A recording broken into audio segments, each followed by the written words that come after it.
नमस्कार, आप देख रहे हैं न्यूज बाइस्कोप। मैं हूं आपके साथ रौमिता रीनू। राहुल गांधी के बयान पर जीतन राम मांझी ने पलटवार किया है। केंद्रीय मंत्री जीतन राम मांझी ने कहा, कर्नाटक और हिमाचल प्रदेश में क्या बोलते हैं, जहां चुनाव जीते जाते हैं वहां सब ठीक और जहां हारते हैं वहां के लिए शोर मचाते हैं। जो आपको बता दें, चोर मचाए शोर वाली बात है। 20 लाख लोग मृत हैं वोटर सत्यापन में और इसी के सहारे चुनाव में सीट जीतते थे। ये हट जाएगा तो इनकी स्थिति खराब होगी, इनके पैरों के तले जमीन निगल जाएगी। इसी के चलते हाय तौबा मचा रहे हैं। वहीं बड़े अपराध पर तेजस्वी के सवालों पर कहा, कोई अपराध नहीं बढ़ा है। कर्नाटक में क्या हुआ, हिमाचल में क्या हुआ, जहां वो जीत जाते हैं वहां सब ठीक, और जहाँ हम लोग जीते हैं वहाँ चोरी होती है। पहले भी ऐसा ही होता आया है। तो चोर मचावे शोर, इससे ट्रांसपेरेंट क्या हो सकता है। 20 लाख आदमी मर गए हैं, उनका नाम रहे, वो वोट देगा। 20 आदमी जिसका कोई ट्रेस नहीं है, 20 लाख, वो वोट देगा।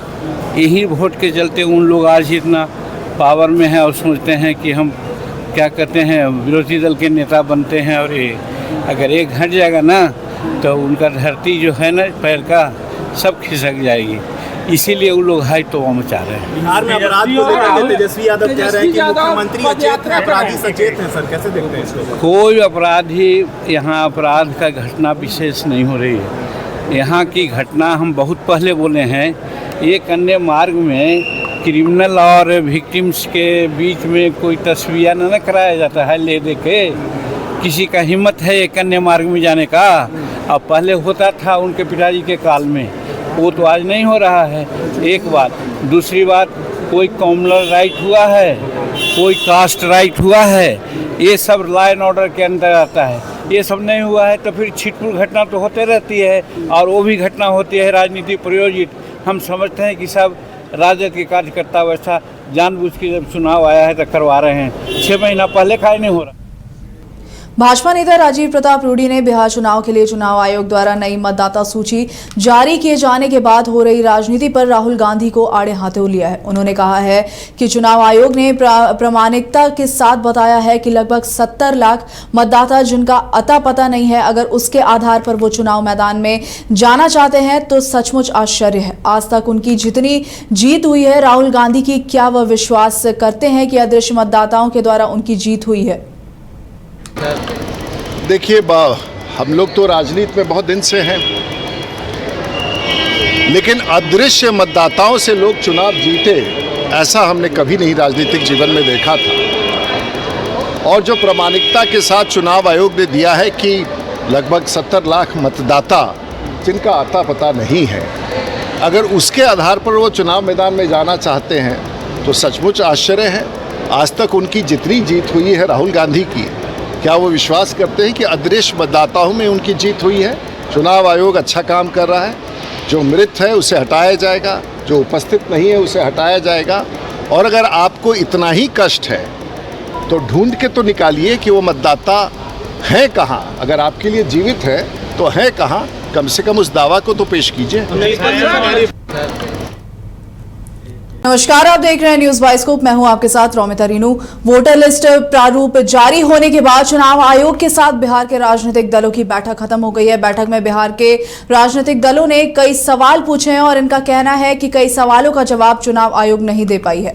बैठक में महागठबंधन के लोगों ने चुनाव आयोग से पूछा कि जिन लोगों का नाम यह कहकर काटा गया है कि वह मर गया है, उसका आधार क्या है। इन लोगों ने बताया कि बगल से पूछ करके यह बताया गया यह मर गया है, उनका नाम काट दिया गया है, जो बिल्कुल गलत है। 65 लाख लोगों के नाम काट दिए गए हैं। राष्ट्रीय जनता दल ने 10 मांग चुनाव आयोग से किया है और कहा है कि 10 मांगों को लेकर तत्काल महागठबंधन के लोगों को जवाब दें।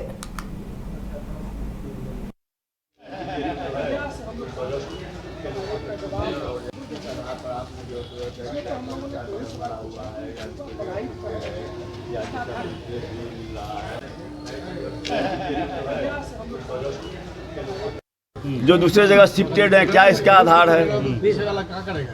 आप जो कह रहे हैं कि डबल जगह नाम है, क्या आधार है? तो जिस आधार पर आप कह रहे हैं कि 65 लाख लोगों का नाम हटाया गया, उसका कोई आधार आपके पास में नहीं है। तो इसलिए जो है सो इसका हम लोग का जो डिमांड पहले से विरोध था हुआ है। अब जिन लोगों का नाम इनरोल है उसमें हम लोग का आज भी वही डिमांड है कि भाई 11 डॉक्यूमेंट जो आप कह रहे हैं वह डॉक्यूमेंट जो है तो जो मजदूर है जो बाहर में काम करता है जिसके पास अभी बाढ़ से प्रभावित है उन लोगों के पास में वह 11 डॉक्यूमेंट उपलब्ध नहीं है। उन लोगों का नाम कैसे जो है सो इसमें उन लोग तो अब तो दस्तावेज देगा। आप तो अपना काम पूरा कर लिए, कोर्ट में आपको जो है सो देना है एफिडेविट, आपने दे दिया कि हाँ साहब 98% और 99% लोगों का इनरोल हो गया। उसमें जो गड़बड़ियाँ हुई उस पर कोई नोटिस आप लोगों ने नहीं लिया। किस ढंग से जो है सो वह परसेंटेज पुराने के लिए कोर्ट को कन्विंस करने के लिए अपना पॉइंट रखने के लिए आपने यह दावा किया, लेकिन अब उसके बाद अब उसमें बड़े पैमाने पर जो आप यह कह रहे हैं कि डबल है, शिफ्टेड है, इसके अलावा भी अब जो दस्तावेज देना है, सत्यापित करना है, अब सत्यापित में तो जो है सो बड़ी संख्या में लोगों का नाम आप काटिएगा। मैं ब्रजेश प्रसाद मुन्नन कांग्रेस पार्टी का रिप्रेजेंटेटिव के रूप में भाग लिया। माननीय सीओ साहब ने बताया कि ड्राफ्ट पब्लिकेशन हो चुका है।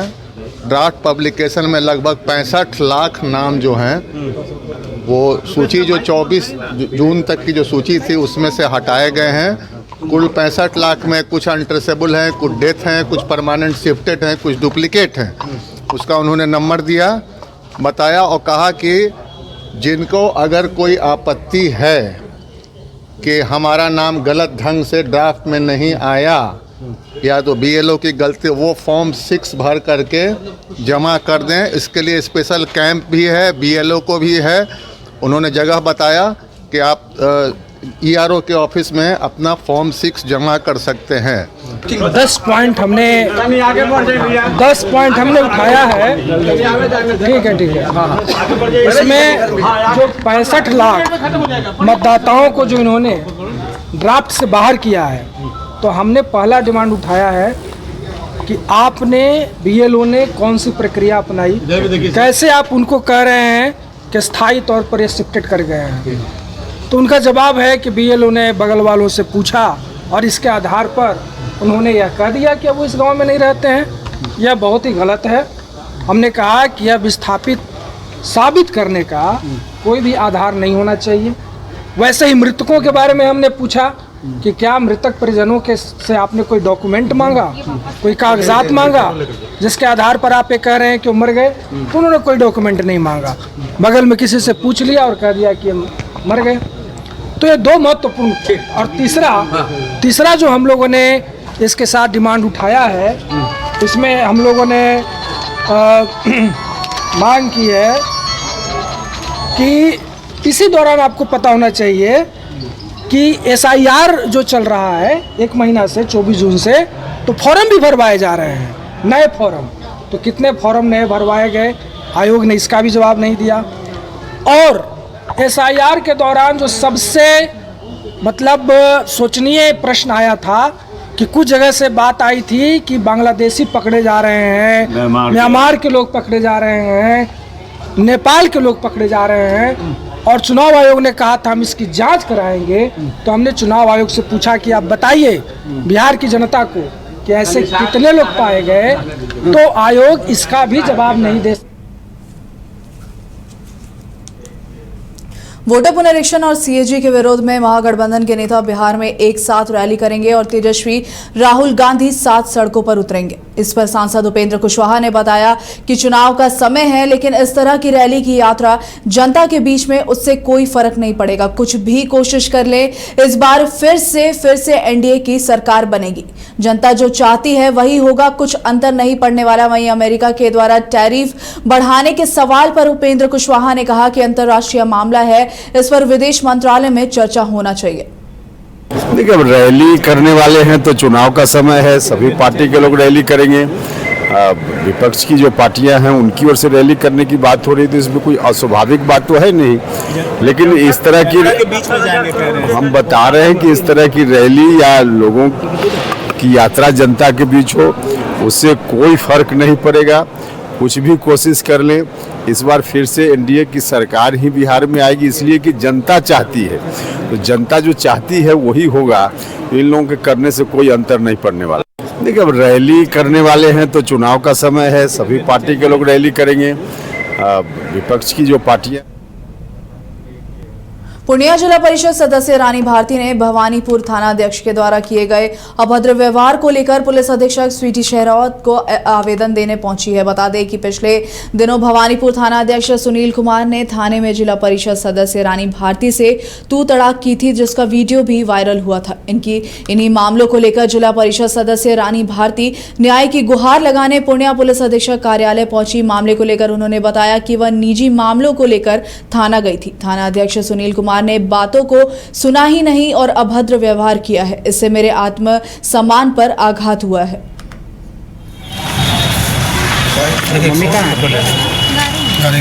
गाड़ी में